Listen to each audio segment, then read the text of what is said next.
marking Mixon Town.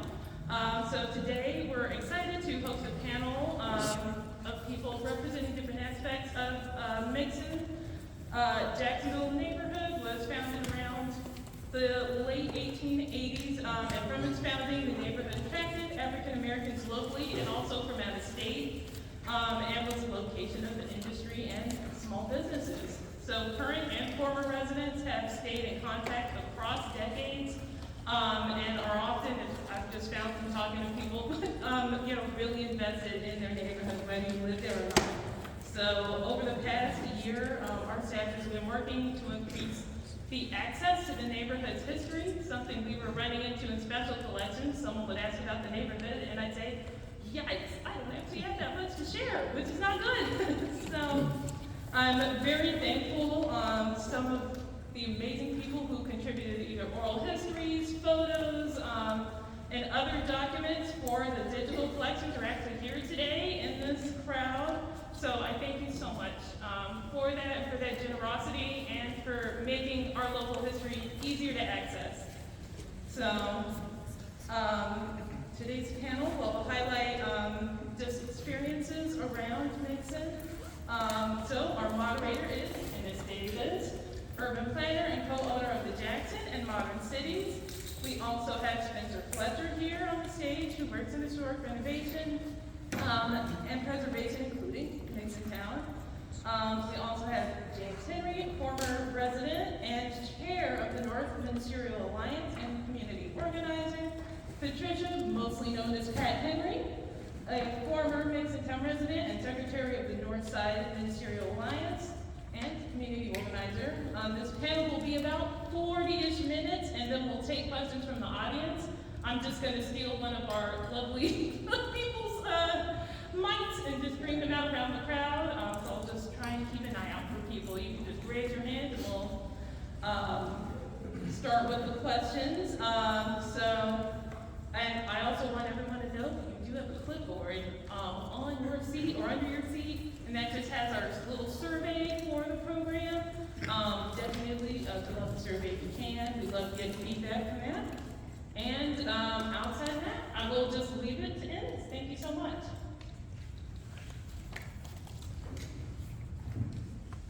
All right. I don't want to be tangled up with this thing, so let me make sure I got this right first. There we go.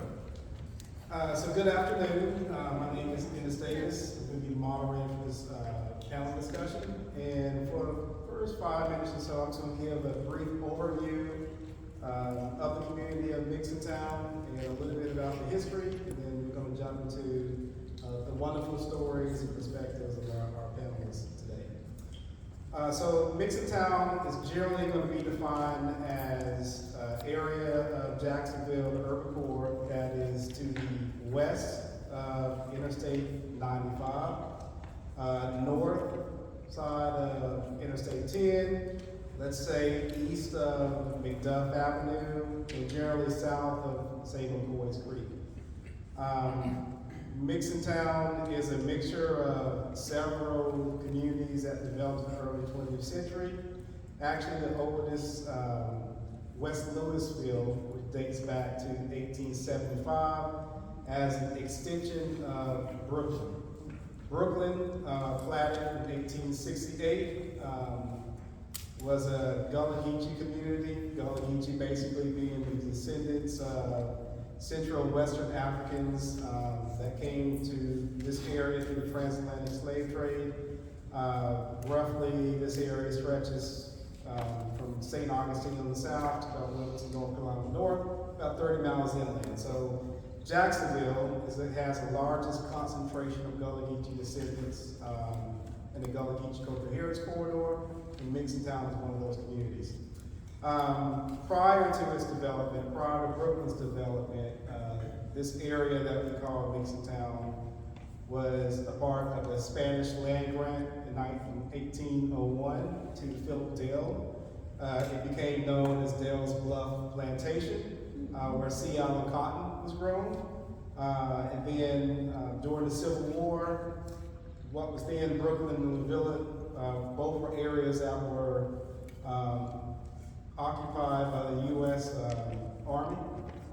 But this is where the U.S. Army basically camped out during the Civil War while in control of Jacksonville. And there were USCC troops or U.S. colored troop regiments that were camped out in this area.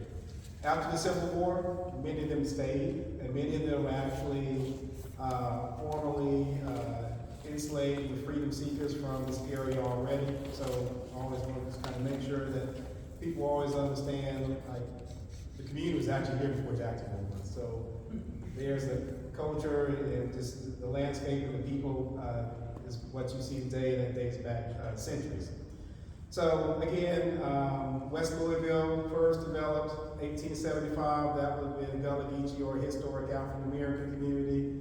Then we have the Great Fire in 1901, destroys what is basically downtown Jacksonville, but it causes redevelopment boom across the city.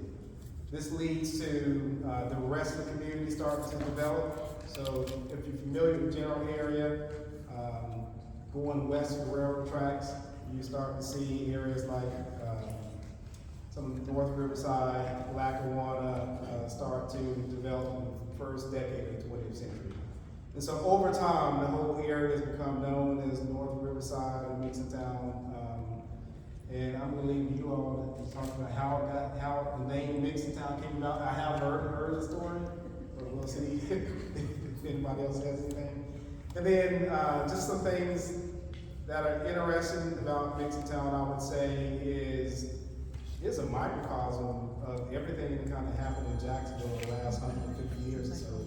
When you look at public policy, when you look at things such as zoning, we were the first city to have a zoning ordinance in Florida, and Mixon Town, like many African American communities, are ones where industrial development was allowed, while it wasn't allowed in places like Riverside or Springfield.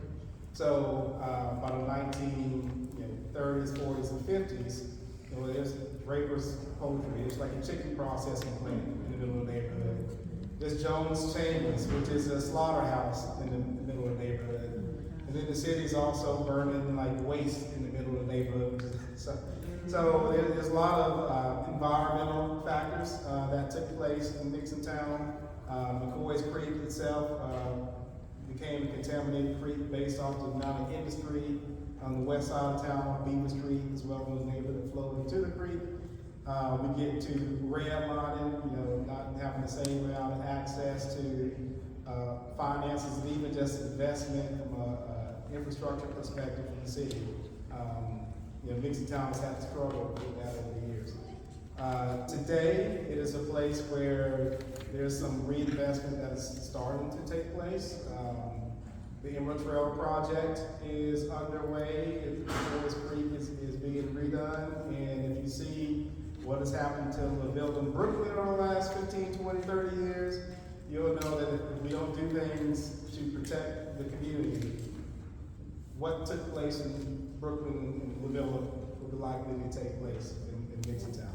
So this is a very important time to have this conversation, and so thank you for being here. So I've talked long enough, so I'm going to turn to my esteemed panelists today. And this first question is going to be for everyone. I've shared some neighborhood history, so this question is, what is some neighborhood history that most people don't know about that you wish they did?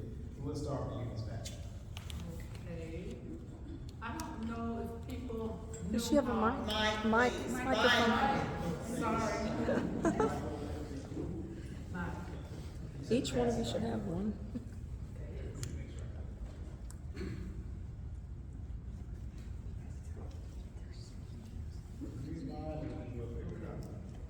One of the things that I loved about Mixon Town was how we celebrated the 4th of July. And Miss Carolyn, her dad, would always bring what we call a jukebox back in the day to Forest Park. And he would hook it up there and play all of the latest music. And we really looked forward to that. And I remember one 4th of July, he was late coming, and all of us was out there waiting. And we was kind of sad because he didn't show up. But he did show up, but it was very late in the evening. And you're talking about a group of people that partied, we partied. And that we were so happy about that. And that was one of the greatest things that I loved about Mixon Town.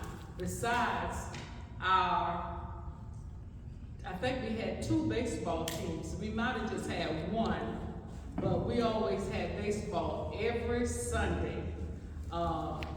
Whether it was cold or not.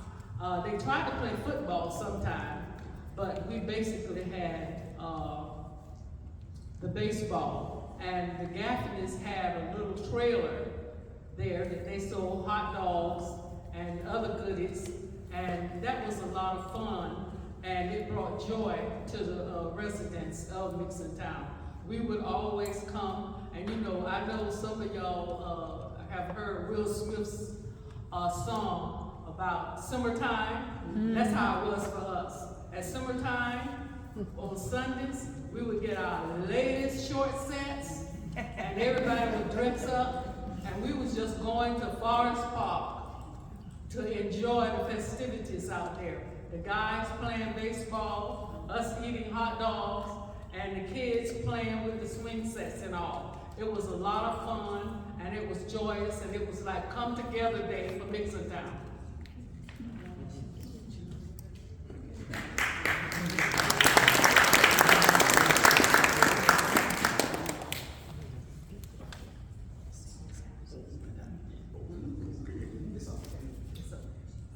All right, just to add to what my wife has said, that she did mention the fact that about the 2 baseball teams that we wish others knew about. There was the adult men, and there was the teenagers like myself at that time. The men were called the Mixon Town Red Caps, and the team that we organized was called the Mixon Town Jets, and my mother was the manager. And we played every Sunday. If you wanted to, from my household, if you wanted to do something on Sunday, you had to go to church Sunday morning. So if you didn't go to church Sunday morning, you couldn't go anywhere else. And everyone wanted to be out at the park on Sunday after 1 o'clock. That was one of the great things that we witnessed growing up in Mixon Town. And it was something that was exciting to us. And we can recall all the big games that we had out there. And speaking of Brooklyn, Brooklyn had a baseball team. They were the Brooklyn Braves. And one year we, a group of teenage boys, the oldest one was 16 years old, down to 12. And we beat those men from Brooklyn. So we had very good times in Mixon Town during the time that I was growing up as a teenager.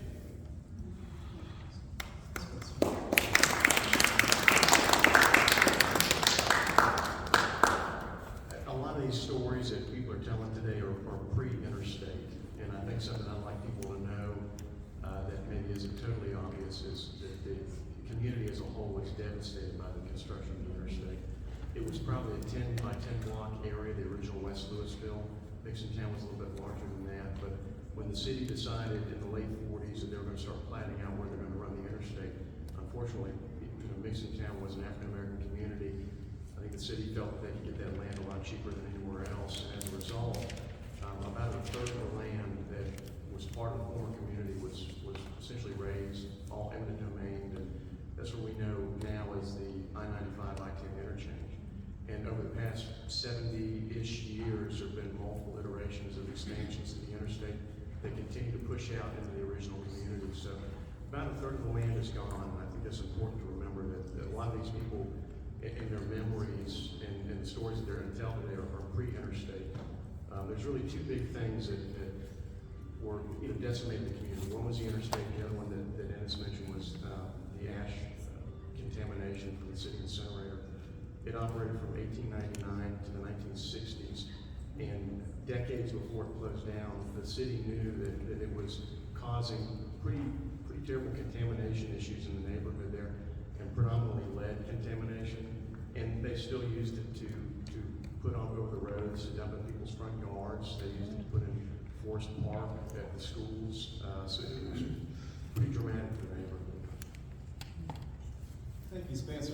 You can keep the microphone. So, you've heard some good stories and some bad stories about the neighborhood's history. And Spencer does talk, the idea of the expressway system, hurting the economic foundation and really the social fabric of the community. I mean, that was intentional. I think we all, for those who study, the history in detail, that was intentional, especially here in Jacksonville. Our Expressway Authority was founded in 1955. The original expressway system did include Interstate 95 before there was an interstate system. And the way these routes were identified, they looked at areas in the rail line, and also the racial demarcation lines of the city at that point in time. And so the interstates became additional physical barriers to separate races at that point. So I-10 separated Riverside from North Riverside. I-95 separated New Durkeevilles from your Springfields. Some areas like Sugar Hill got completely wiped out. And then if you start to look at our public policies since that point in time, they're layered upon one another. So all our urban renewal projects, they tended to focus on the east side of I-95, took out the historic African American communities that were next to downtown. So Villa, Brooklyn, and now Mixon Town kind of sits at that paradox. My parents back in the 60s, they tell me that Brooklyn was west side. Mixon Town and Brooklyn was considered the west side. They went to West Side Church of Christ, which is right in that neighborhood. And that building has since been taken away by the expansion of Interstate 95. But I remember as a kid, they come to town and, we used to sit right there, blah, blah, blah, blah. You can see it off the street. You actually turn onto the interstate and go in there. Some type of way, but that all changed. So Spencer, I'm going to ask you this next question. The mic is in your hand. And I want you to share your plans about the Bungalow Court you purchased. Why did you purchase that? And then what are some of the challenges you have faced in your project? The Oneida Bungalow Court, that's the original name it was given, was built in 1925. Everybody here knows it as Wade Drive. I think at one point Ms. Carolyn told me it was originally called Wade Drive. Is that correct? W-A-Y. It changed sometime maybe in the 40s to Wade Drive. Wade Drive was sort of the epicenter of the original West Louisville. It was a bungalow court of originally 29 houses, a service station, and a rentable billboard. And it was on the corner of, it was about a half a block, about 2¼ acres. Goodwin, Lewis Street, and Edison Street sort of straddled it. It's a very interesting place, and I think the most amazing part about it is that it still exists. Everything else, a lot of stuff in the neighborhood has been raised. There's not a lot that was there from when everybody here grew up out there, but the houses still exist, and they still look pretty much like they did from the beginning, 1925, and it gives me goosebumps sometimes, but a lot of people that have visited there, it takes you back in time. You walk through the bungalow court, everybody tells me stories about living there and growing up there. It was a certain camaraderie and love for your neighbor. The houses faced each other. If you're not familiar with the way bungalow court works, but you have a little lane down the middle, and the houses face each other, and it just lent itself to a really, really loving and fun neighborhood. And I think it was a pretty popular place for folks in the neighborhood to live and want to move to. And when you walk through, you see the clotheslines still. The houses are in I would say, a pretty good amount of disrepair. But I do have an appraisal that was done in 1969 that described the houses being in disrepair then too. So I think not a lot has changed there, and that's the most amazing part about the bungalow court. Is that you can walk around the streets there, and I think someone that grew up there in the 30s, 40s, or 50s wouldn't recognize the landscape now. when they walk by the Oneida Bungalow Way Drive, they can recognize something from their childhood. It still exists just about wholly the way it did from when it was built in 1925. And that was my love for it, I think, is that this shouldn't exist, and it does still. And, you know, we straddle Riverside Avenue, which is arguably one of the most beautiful historic districts in the United States, diverse architecturally, and we are less than a block away. The only thing that separates us is the interstate overpass. And we have done decades of work of preservation in that neighborhood, and the same with Springfield too. And then we have a historic African-American neighborhood here that was just as popular, just as thriving in its heyday, and now nothing is left. So I think that there's a certain responsibility we have to do something to preserve it. I mean, Riverside Avenue is beautiful. Let's make this beautiful too, and let's say something.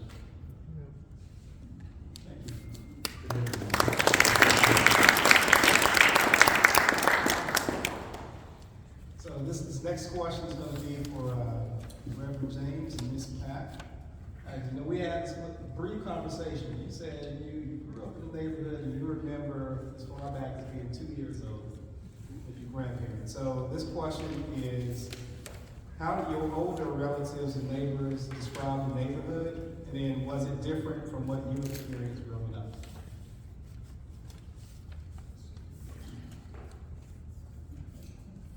In my growing up in the neighborhood, as far as what the older generation had to say, we really didn't sit down and discuss it. But the thing is that upon becoming an adult, I can see now things that were flourishing during my time there. It's all gone. The houses that were built at that time, and the house that I grew up in was 2016 Lewis Street. And then when I became an adult, the first house I bought was the first house I lived in, grew up in, was 2042. The first house I bought was 2016 Lewis Street. So all of that's gone now. I go over there and I don't even see the sycamore tree I used to climb up and down all the time because the dog pound took that over. So it's a lot that has changed over the time.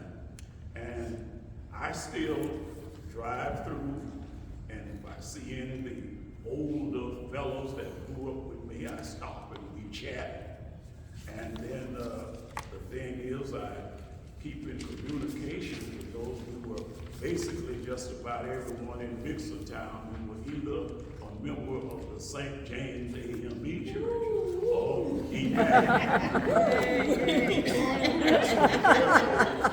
we stay connected through the church affiliations. So that is one of the things that I remember very vaguely from my time growing up in Mixon town.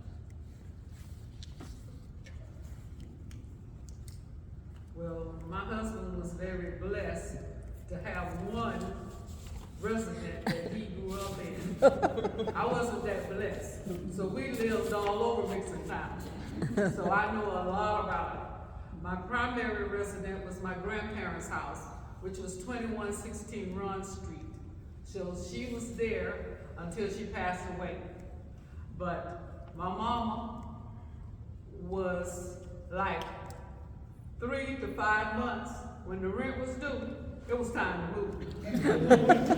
So we lived on Lewis Street, we lived on Goodman Street, we lived on Ron Street, and the last resident we had was 2055 Phyllis Street. And we thought that we was like the Jeffersons. We had made it. But as far as my parents are concerned, my mom really loved living in Mixon town. And I love living in Mixon town. The only bad thing that I can say about Mixon town was the smell. And every now and then, a cow or either a pig would get loose when we was in school. And it was scary but it was also a lot of fun. I'm gonna ask you this question. We talked about the school, the cows, you mentioned playing baseball in the park. So I know you've done a lot of research around trying to get historical marker for the school. Why is the school so special, and what has that process to get the marker been like? The process has been very crazy. I've called the Jacksonville Historical Society. I've called City Hall and talked to so many of our former councilmen. And what gave me the idea for it was when Louise Gaffney, I was at her funeral, and the lady that was sitting next to me was reading her obituary, and it had listed that her school she attended was West Louisville. And she looked at me and said, "West Louisville? Where's that?" And I felt kind of sad about it because that's the school that my mom went to. So that's when I got the idea. And the first one I called was Reggie Gaffney. And he gave me a whole lot of numbers to call. None of them was to no avail. And I called so many people, even wrote to Tallahassee, and that's where I got the picture of the school, which Ennis has in his book, the same picture. So I've tried some of everybody, but I haven't had any luck. And then I was introduced to Spencer by Miss Shirley, and Spencer is really trying to help me, and I think that we're on the right track for getting a marker. And the reason that it does mean so much to me is because, and believe it or not, I have a list from the beginning when they started talking about building West Louisville until West Louisville closed, and the principal went to Old Standard, what we call now Old Standard. The principal went there and they closed West Louisville. So, after this meeting, let's talk about historical markers. I could probably give you some direction too on where you may need to go and where you're at. Appreciate that. All right, Reverend James, let's see here. All right, so we mentioned the two churches that most residents are connected to. I think this answer's probably going to end up going there, but I'm going to ask this question anyways. So people who grew up in the neighborhood tend to stay connected, whether they have stayed or moved. What created such a strong sense of community, and how do you keep in touch? Well, the fact, as we said, that community was striving. I was a teenager, and everyone looked after each other. Yeah. And one of the things that I can say, my parents never had to lock the door when we left. And and everyone looked out for the other. And as I said, being a part of those two major churches in the neighborhood, we keep in contact. Now that this Facebook has come out, it's really more connected than we were before. But we have support with a lot of people that went to the West Louisville school. And what my wife failed to mention, we have a rolling suitcase full of documents and information concerning West Louisville school. And I keep trying to tell her, let's get rid of it, but so therefore it's been a struggle for us trying to get that marker. We've even contacted the people that own the property now, and they don't respond at all. But Spencer has been working on it. So we've got some good connections now, and we're gonna try to strive to move forward to get this marker place where West Louisville School used to be. And by the way, the city didn't demolish the school. After they closed it, the school was firewood in the wintertime, but residents.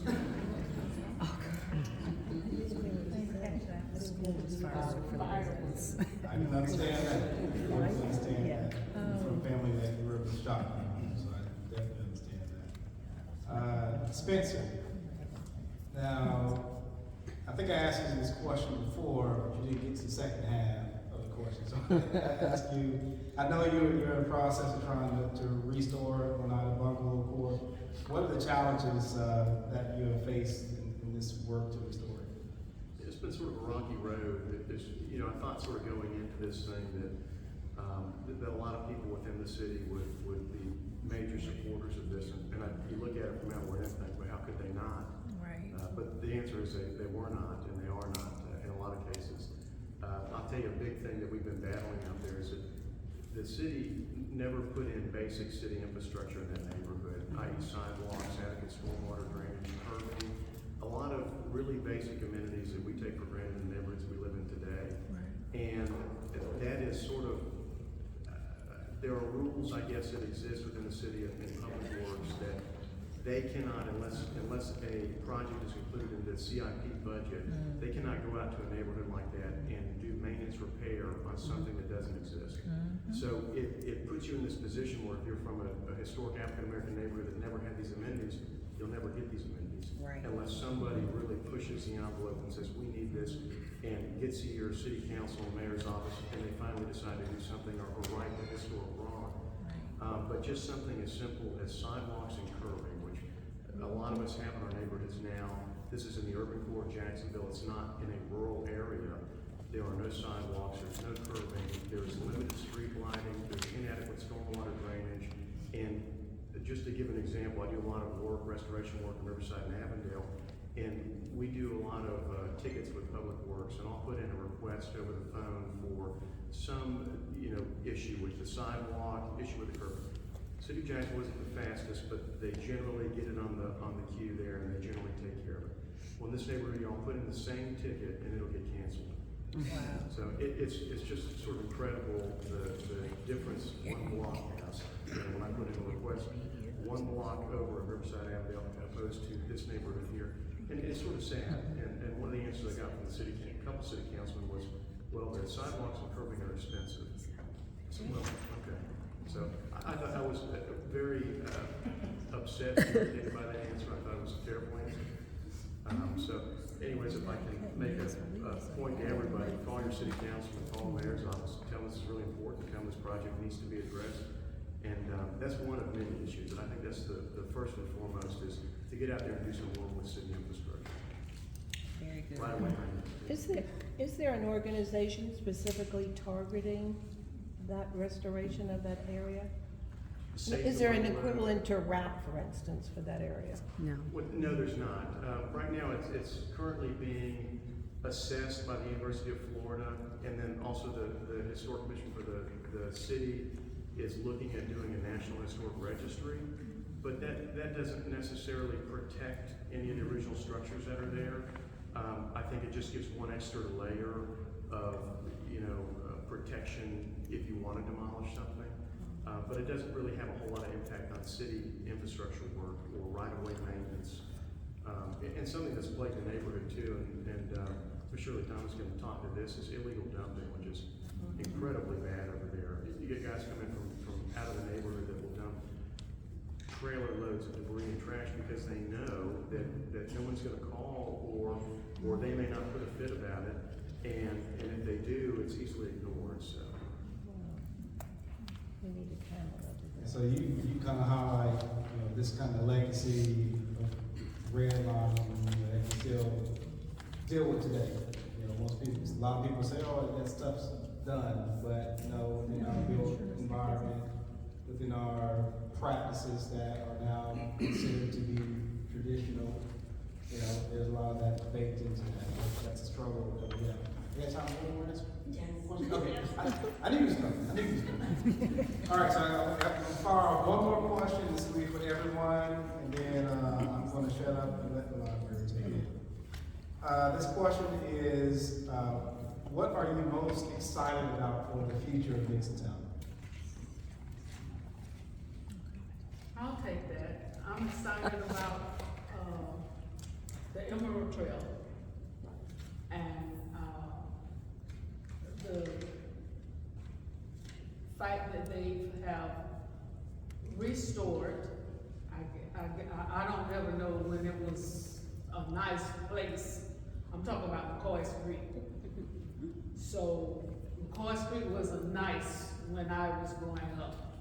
But now they're redoing it and restoring it, and I'm really excited about that. And the Emerald Trail, I think, is going to bring a lot of excitement and people to Mixon Town. People that don't even know about Mixon Town will find out about it now, because just like Brooklyn, and I don't want Mixon Town to end up like Brooklyn. I want to state that, because I think that too much happened to Brooklyn and all of our people that was there, because I was like in between Mixon and Brooklyn when I was growing up. So I don't want that to happen. But I am excited about the Emerald Trail and about them reviving or renewing McCoy Street.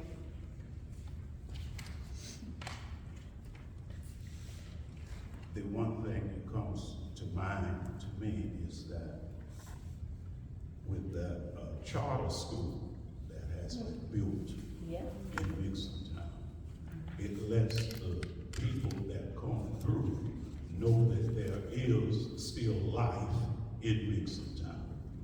And perhaps when this Emerald Trail is completed, that there will be more people coming through to see some of the things that are coming back to that area, and it will be restored.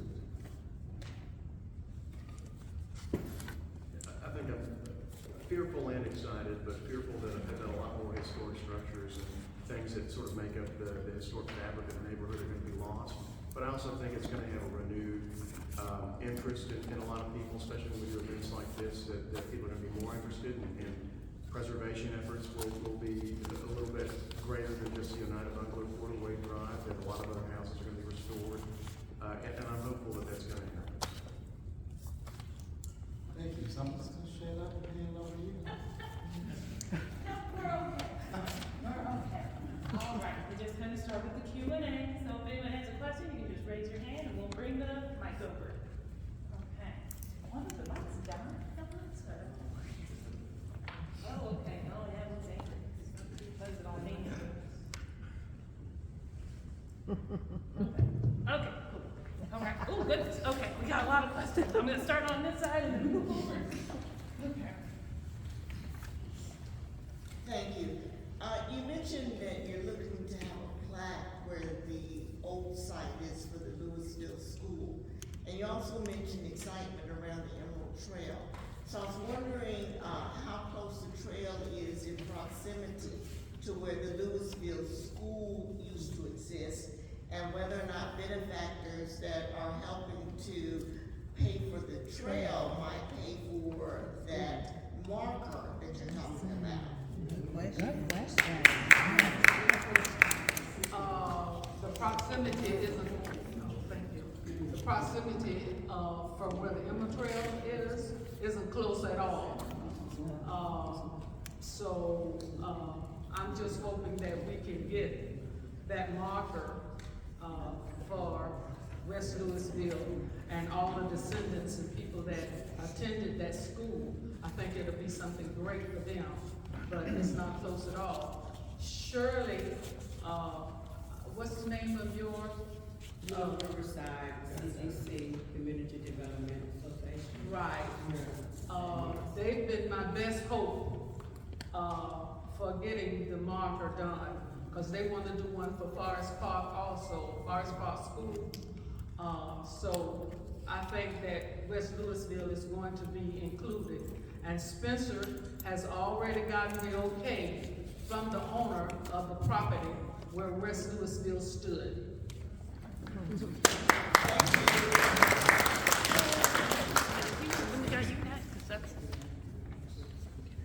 Good afternoon. I don't have a question, but I just need to mention that the pastor and some of the members of New St. James church is here in the audience. Oh, thank you. Let's see. All right, let me gotcha. Yep, this one's going out. Okay. Let me see. It's green now. Okay, we're good. Hi, this question is for Spencer. I understand that you are in the process of restoring the little 24 houses there of the Bungalow Court. The city works with large developers in assisting them in doing this type of work. What support have you received from the city of Jacksonville to help you in the restoration of this very important historic court? I know this one.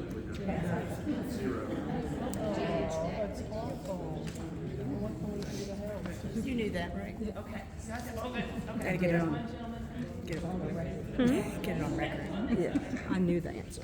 I'm Walters, pastor of the King Solomon Church, and we're next door to a wonderful sister church, New St. James A&B. Question is, are there any letters of support that can aid in getting the marker done or any of the other projects?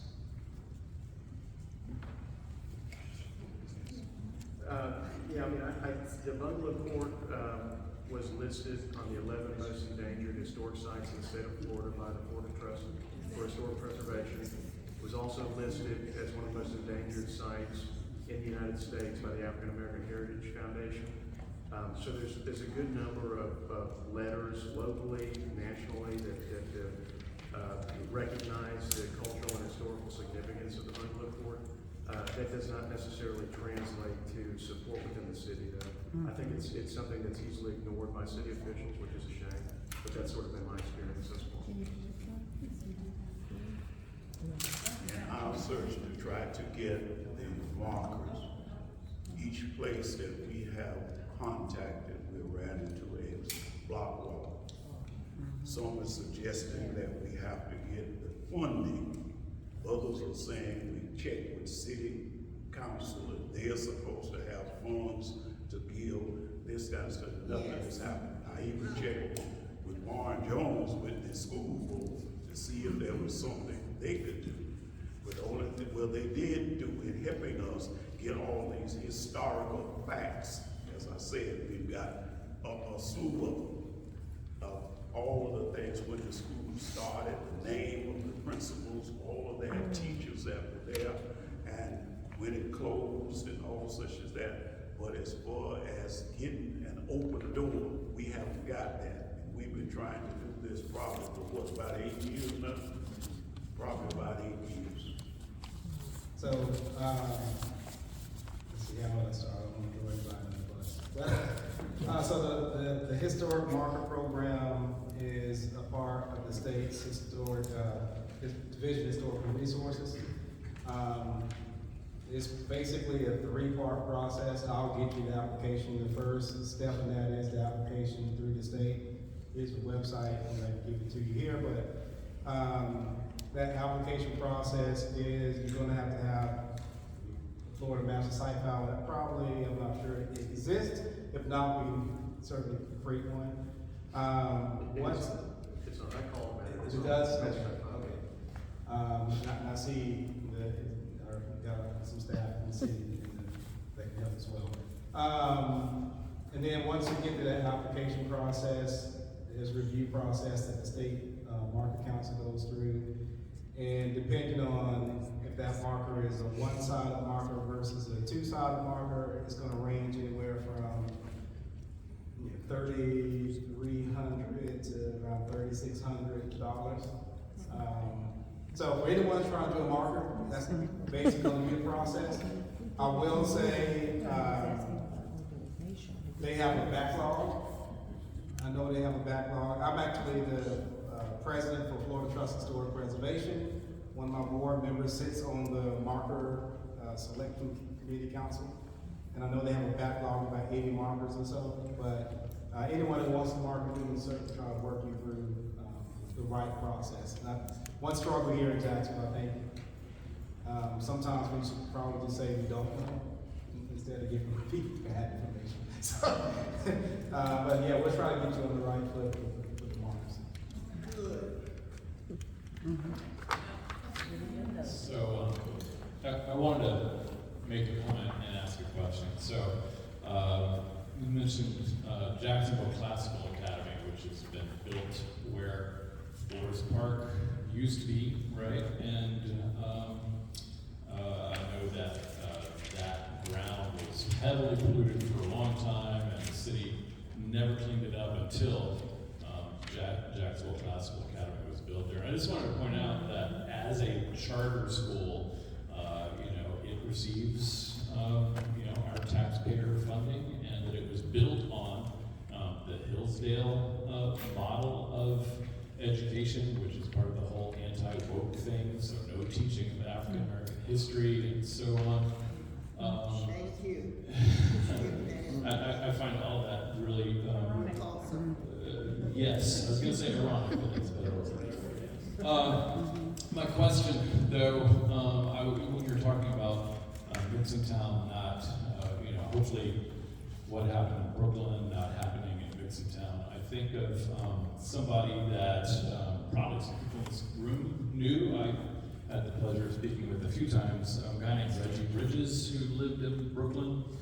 And when I visited him, and he had lived in Brooklyn all of his life, he had in his house was absolutely full of everything historic that he could collect that pertained to Brooklyn. And the last time I had talked to him, his house had, lots of the houses there had been bought up, and there were new condos being built there, and there was a sign, a big banner out on the fence, the construction fence, where his house used to be, and the construction banner said "Urban Living Coming Soon," as though it hadn't been there before. Some more irony, but also, I don't know what happened to Reggie's stuff, and you mentioned the suitcase from what I understood, West Louisville School artifacts. Is that right? I was just wondering if there were plans to harbor that anywhere, to put that somewhere where it can be, Cost is copies of the original papers from the school board. I can't display it. So I did take it to Stanton at one time, and we invited a lot of the students, past students from West Louisville, and they came and looked at it from the year, but they couldn't take anything out or make any copies of anything because of the fact that it would be illegal. So that's why I keep it. I don't want to get it in the wrong hands and the person that gave it to me get in trouble. Okay, I got a question. I'm Nancy Money. Hi everyone. My question is particularly for Ennis, and I wanted to ask about naming practices of these neighborhoods. I am the granddaughter of a former Mixon Town resident. My grandmother, she was born in 1937. Her name is Inez Brown. And they lived on Acosta Street. And from the story that was passed down to me, the property where their home was is now where WW Gay has a parking lot or something like that. And listening to the talk today, I never heard her mention West Louisville as the name of the neighborhood. And so my question is, how do we preserve these names of these neighborhoods, and what are the naming practices? Because I've also seen with realtors, when they're trying to sell a neighborhood, they kind of rebrand it, rename it, and obviously with the Black history and the cultural practices we have, it gets lost. And I'm also thinking about, my grandmother was telling me a story about Wrightsville Church, which I think is now True Way, and my cousin goes to True Way, Roy Brown, and it was a really sweet story that I like to treasure. She told me about her father. His name was Edward Napoleon Brown. He helped build the steeple of that church. And so I'm rediscovering my own history, working on some oral projects with my grandparents. but this neighborhood is new to me, and the names are just unique. I've heard of Mixon Town, but I had not heard of Wrightsville.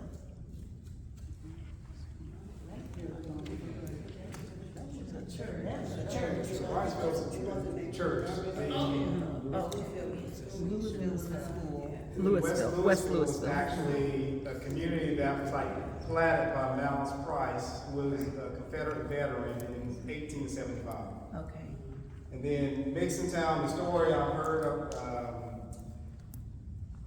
it was a Mixon descendant, but they were saying that area became known over time as Mixon Town because their ancestors built a lot of the original houses out there. Okay. And then Wrightsville was the church. Wrightsville Church. And Mixon Town was Westwoodville was the school. I was Westwoodville. Okay. And then just kind of the general preservation of names, preservation of sites, like Spencer, you kind of hit on a little bit. The UF is doing a historic resources survey there. You know, we talked about Durkeeville as well. To me, that's always like a ground zero to start. You get that information. The stories are documented, but also it prepares the path for all the other steps when you're talking about preservation of cultural heritage. So I know it took us a while to get funding for UF to do that, but the goal of that project is to have as much of this area designated, at least on the National Register, as possible, which then triggers in other opportunities for preservation of cultural heritage sites, whether it's access to grants or access to tax credits. There's another step for locally landmark sites as well, which may tap you into, like the city has like a rehab grant program now, I believe. There's some tax abatement things you can probably get away with. So, but the survey is a way to start, and that's happening here now. So that's a great thing. And unfortunately, you know, these steps we're learning from what we didn't do in Brooklyn or we didn't do in Louisville at the time. You know, so we're being proactive out east and trying to make sure that no matter what happens at the stadium, that neighborhood is there and it prospers. So this Emerald Trail comes, that's great, but we know what happens if we don't do anything. Right. So we're gonna try to do something before that.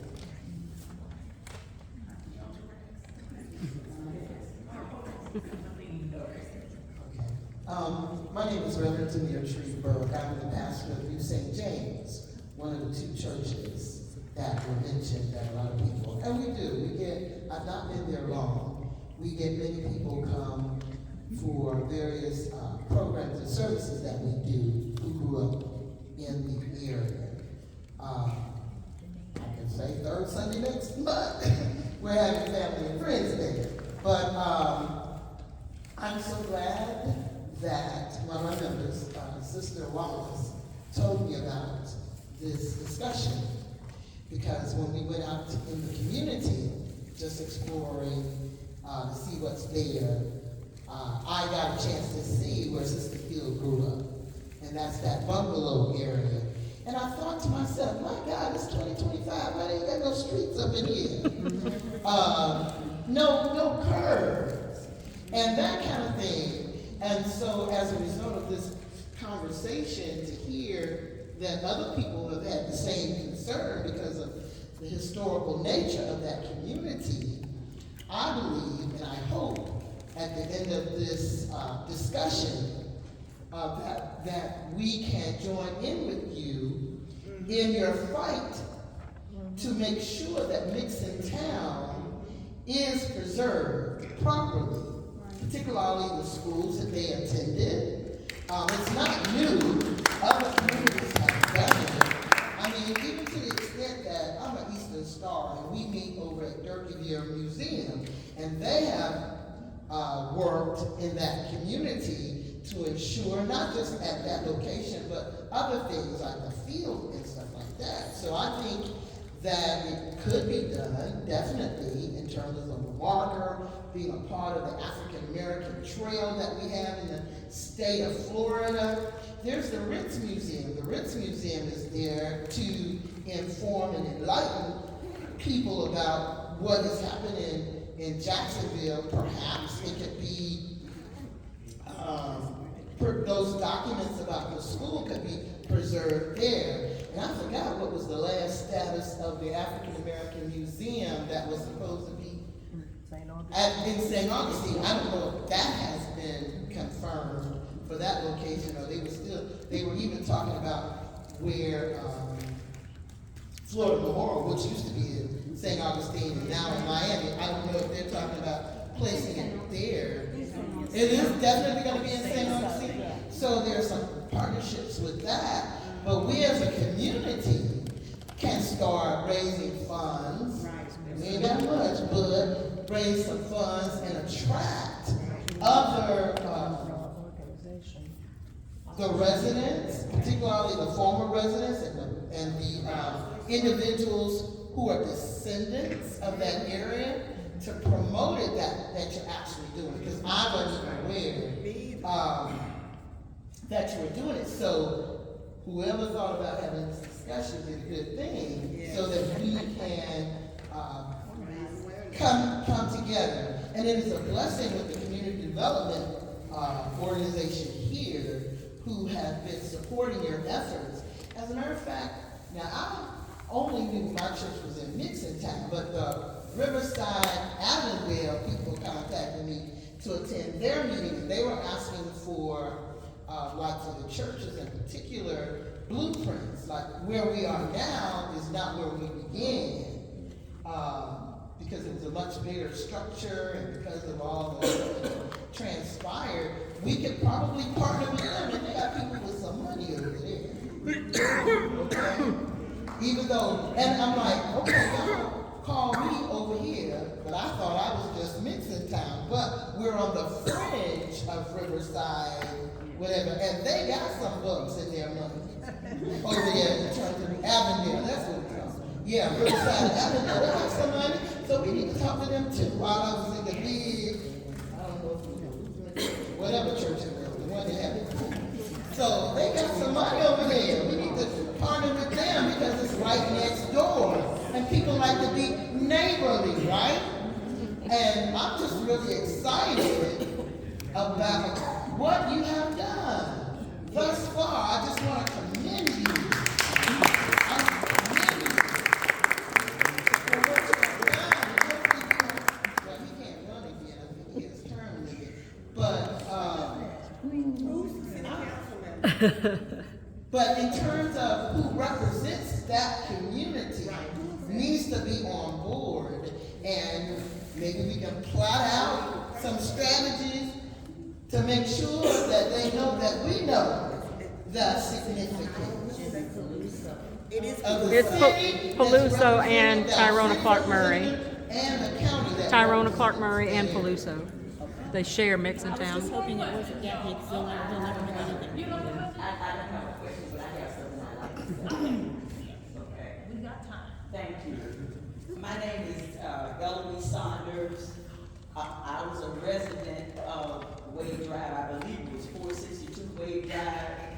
And Spence, I want to thank you for your efforts. Sort of talking off the top of my head. The idea of being at the back of a list to get a mark that's only $3,500 to $3,600 makes no sense to me, because we can raise money to do that and get the marker. But I just wanted, when we first started out in the panel was talking, I just wanted to enlighten you all about a few things about Mixon Town. And I'm going to say this quick, so I'm going to say some good stuff afterwards. I'm going to say this first.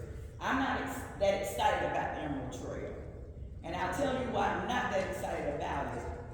Because I hear talk of the McCoy Creek, and the water's going to be coming in, and people are going to be kayaking, and it's going to be almost just like Brooklyn. I'm not going to. I won't be in a kayak going down McCoy Creek. And most of the people during my time who may have benefited from all the wonderful things that they're talking about doing have since gone. You know, and some of you already know, and some of you may not know, my cousin Charlie Reynolds, who was the oldest living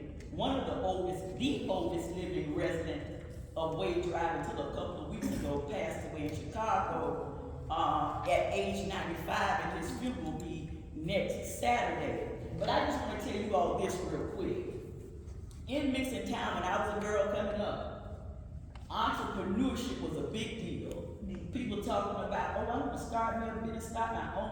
There were so many little mom and pop businesses in Mixon, almost on every corner. Somebody had a business, from confectionery to juke joints to hairdressers. All of that stuff was already in Mixon Town. And it's just kind of sad to me that Mixon Town was really a model for really the whole city of Jacksonville as far as African Americans are concerned. And so I wish that it's my prayer that those bungalows can be renovated. We're gonna get tomorrow, that's just out of question, we're gonna get tomorrow. But the bungalows be renovated, and then let's move, perhaps we can entice some of the people that move out of Mixon Town to better themselves, to come back to Mixon Town and enjoy some of the goodies that are gonna be there, that the people are getting, who are planning on enjoying it. It will only be a memory if we don't make it where some of us can come back. At one time I heard the rent might have been something like $800.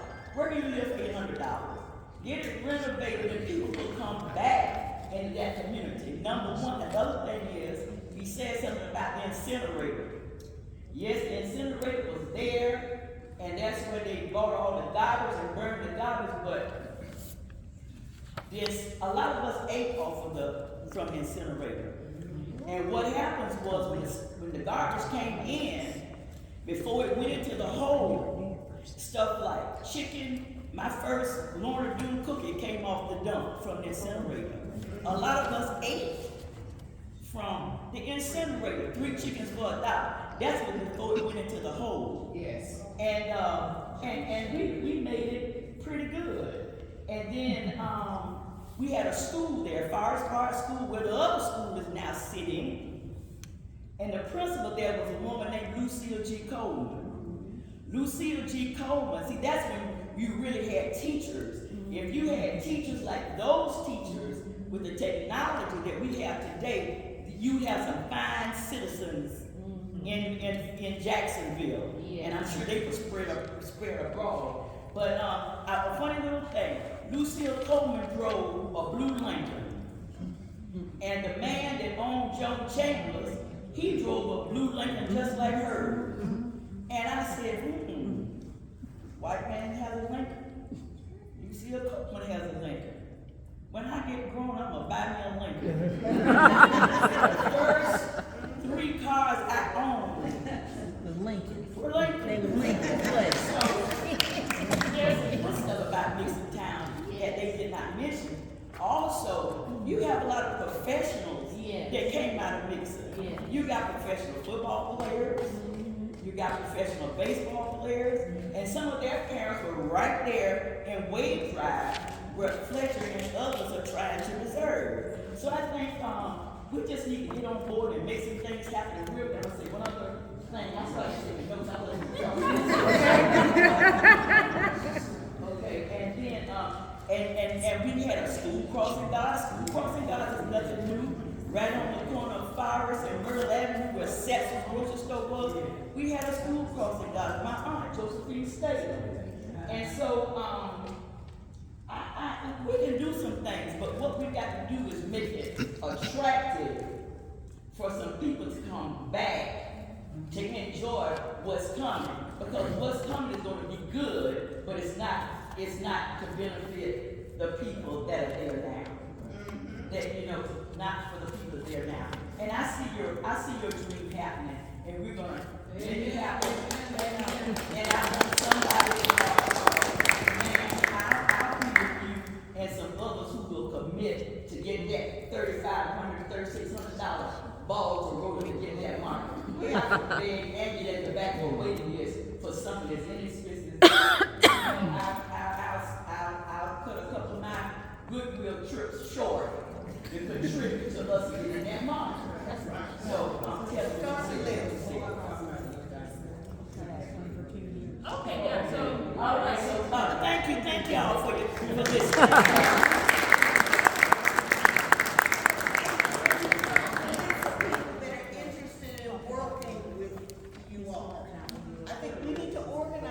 Yes, you're here. We can start that list today. That's right. Start the list now.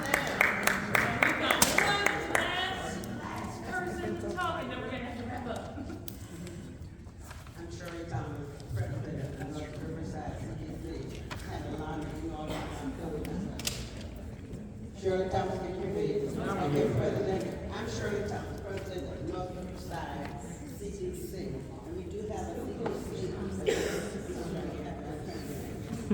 Okay, I'm Shirley Thomas, president of the North Riverside CDC. And of course, we've had some St. James members. In fact, they've been on our board. And we have, Pastor K. Solomon. He's been to one of our meetings and said he was coming last Thursday, but okay, we're to one of our meetings. We have meetings every third Thursday of the month. We are working, have been working, and we've had Reverend and Sister Henry to come to our meeting, of course, Spencer. So we do have a meeting that's going on, but our meeting is every third Thursday of the month at 6 o'clock. I'll tell you, it's on Edison Avenue. It's 2711 Edison Avenue. Every third Thursday of the month. We have our lawyer here. She just came, Kara. She's not the lawyer for the CDC, but we've always had, we do things, we've been talking to Spencer about the historical, and we have been working with the University of Florida Historical. We probably have maybe one more year. We're trying to get North Riverside and Mixon Town. It's just a Stockton Street changing up this side of North Riverside, that side, but all of it is Mixon Town.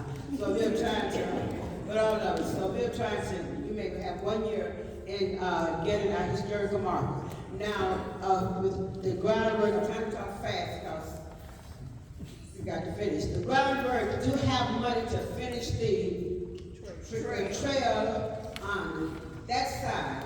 They do have money that, as someone said, on the TV they saw where groundwork don't have any money and the grant was not getting. So that's true.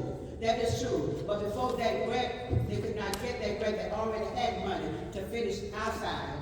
So they're going to finish it with that. I've spoken with Ennis. He don't remember me, but he do know Henry Scott, because Henry calls him all the time. So that's what we're trying to do. So you all come to our meetings also, and it's right there, right on Edison Avenue, 2711 Edison Avenue. So this is what we've been trying to do. We've been up again.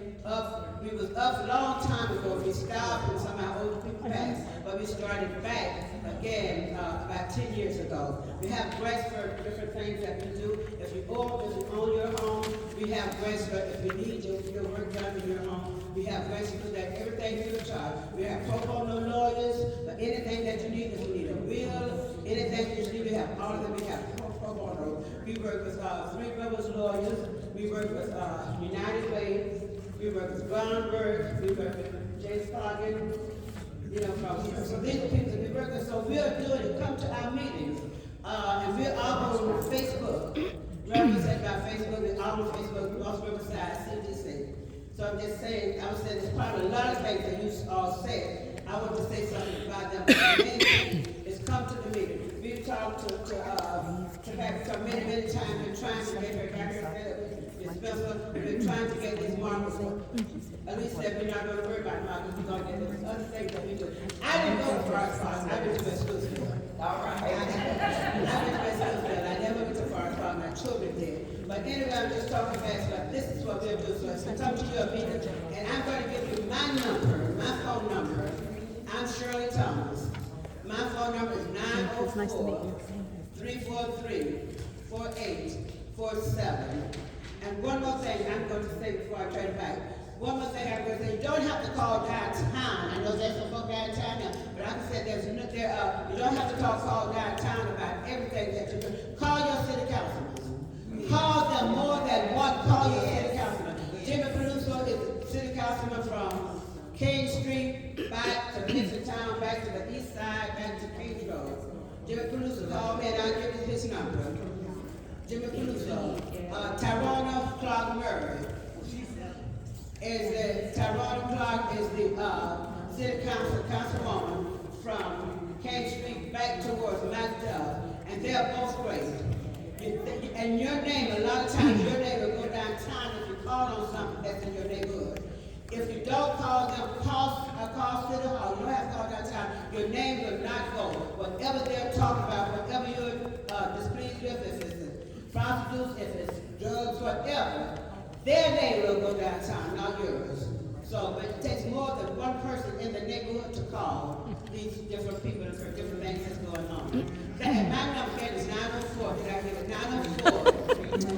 904-343-4847. And our lawyer said, she's not here for this, but I just love her to death. She's been our lawyer for 57 years. Right there.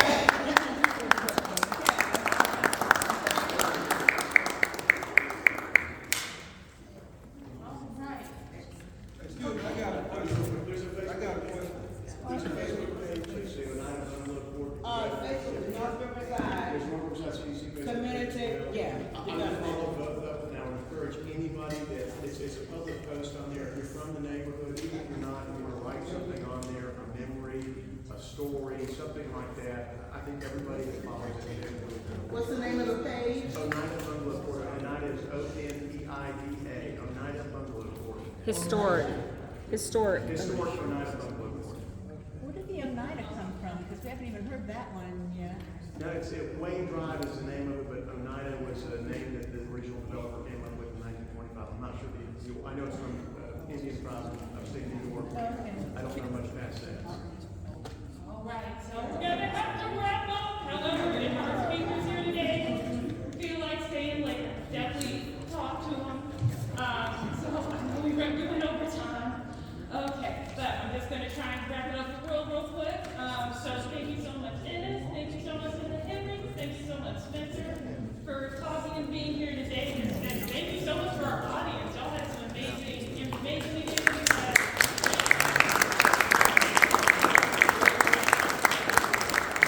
We also have the two oldest living residents that lived in Wade Drive in our audience too. This lady right here and the lady next to her.